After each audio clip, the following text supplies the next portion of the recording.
Hello everyone, welcome back to my channel. আমি পৌলবী, তোমাদের জন্য আবার নতুন একটা ভিডিও নিয়ে চলে এসেছি। তো আজকে আমরা ঘুরতে গিয়েছিলাম হচ্ছে পার্কে, কারণ আজকে কাব্যর খুব ইচ্ছা ছিল পার্কে যাওয়ার জন্য।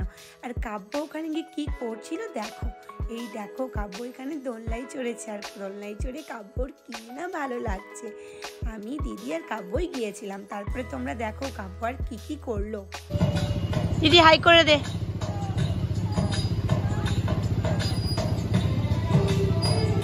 চলো এবার অন্য কিছু তো খেলতে হবে। আজ কিন্তু কাব্য খুব খুশি, কারণ কাব্য অনেক দিন পর পার্কে গিয়েছিল।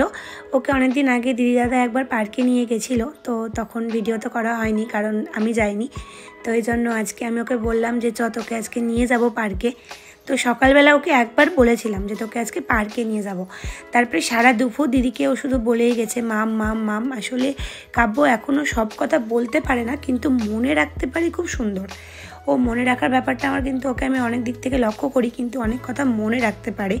আর আমাদেরকে এখনও ঠিক করে বলে বোঝাতে না পারলেও কিন্তু ও কিন্তু বলার চেষ্টা করে।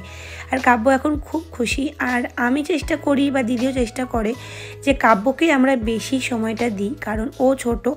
আর ওকে যদি আমরা সময়টা না দিই তাহলে কিন্তু পরবর্তীকালে একটা প্রবলেম হতে পারে, সেটা ওর পক্ষে ভালো হবে না। তাই জন্য আমরা চেষ্টা করি যত কাজ থাকুক না কেন দিদি আমি দুজনেই ওকে টাইমটা দেওয়ার, কারণ বাচ্চাদের সময় দেওয়াটা খুব জরুরি।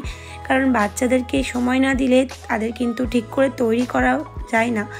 আর এটা কিন্তু আমরা মাকে দেখেই শিখেছি, কারণ মা এখনও অবধি আমাদেরকে সেইভাবেই সময় দেয় যেভাবে ছোটোবেলা দিত। এখনও অবধি আমরা সকালে উঠে কী খাবো, কী পরবো, এখনও অবধি সব কিন্তু মা দেখে দেয় আমাদেরকে।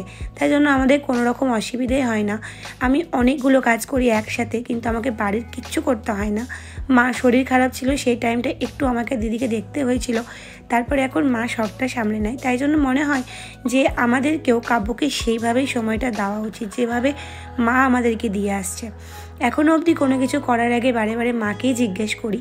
আর মা যখন বলে দেয় হ্যাঁ ঠিক আছে এটা কর, তো তখন মনে হয় যে না ঠিক আছে, এটা অনেকটা ঠিক, এবার আর কোনো অসুবিধা হবে না। তো এখানে কাব্য অনেক মজা করছে আজকে, আর আমরাও খুব মজা করছি। কাব্যর সঙ্গে সময় কাটাতে আমার খুব ভালো লাগে। আর দিদি তো সবসময় কাব্যকে নিয়েই ব্যস্তই থাকে। দিদির এখন জীবনটাই হয়ে গেছে কাব্যকে নিয়ে। আর কাব্য ছাড়া দিদির এখন কোনো কিছুই আর ভালো লাগে না। ওকে কখন খাওয়াবে না খাওয়াবে সব কিছু দিদি দেখে ব্যাপারটা। আর আমি চেষ্টা করি যে কিছুটা হলেও কাব্যকে সময়টা দেওয়ার। তো আমি একটু কমে দিতে পারি, কিন্তু চেষ্টা করি। তো চলো তারপরে দেখো কাব্য আজকে কী করছিল। আর কাব্য আজকে অনেক মজা করেছে, আর আমিও মজা করেছি। আর অনেকদিন পর পার্কে গিয়েছিলাম, তো এই জায়গাটা আমার খুব পছন্দের পার্কে। তো দেখো এখানে একটু ভিডিও করছিলাম, তারপরে একটু ফুচকা খেয়ে নিলাম।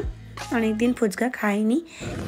আজকে অনেক বছর পর পার্কে এসেছি, ঠিক আছে, অনেক বছর পর। তাও আজকে কাপড় জন্য আসতে হয়েছে। কাপড় জন্য অনেক বছর পর, এর আগে দুদিন এসেছিল দিদি। আর আজকে আমি সকাল থেকে কাপড়কে একবার বলেছিলাম তোকে পার্কে নিয়ে যাব, তারপর থেকে কাপড় একদম পাগলা হয়ে গেছে, মাম মাম করেই যাচ্ছে।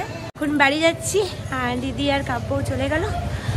তো চলো, তো আজকের ভিডিওটা এই অবধি রাখছি। তো তোমাদের এই ছোট্ট ভিডিওটা কেমন লাগলো তোমরা কিন্তু অবশ্যই কমেন্ট করে জানিও।